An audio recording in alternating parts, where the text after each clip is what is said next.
Pengurus Provinsi Persatuan Tenis Meja Seluruh Indonesia Sumatera Selatan kembali mengagendakan sejumlah kegiatan penting tahun ini.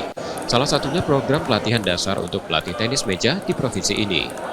Pelatihan tersebut rencananya akan digelar dalam waktu dekat dan dilaksanakan di 3 kabupaten di Sumatera Selatan. Ketua Pemprov PT MSI Sumsel menyebut pelatihan akan diikuti sekitar 200 pelatih dari berbagai daerah. Program ini merupakan bagian dari upaya regenerasi pelatih, sekaligus meningkatkan kualitas pembinaan olahraga tenis meja di Sumsel. Melihat dari agenda ya, mungkin di 3 kabupaten itu akan dilaksanakan di 2025 ini.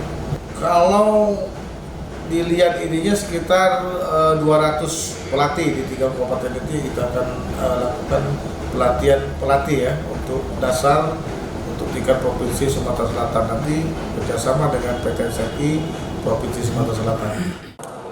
Sebelumnya, pelatihan serupa juga telah dilaksanakan pada akhir 2024 lalu di Kota Palembang dan mendapat respon positif dari peserta. Nur Muhammad, Kompas TV, Palembang, Sumatera Selatan.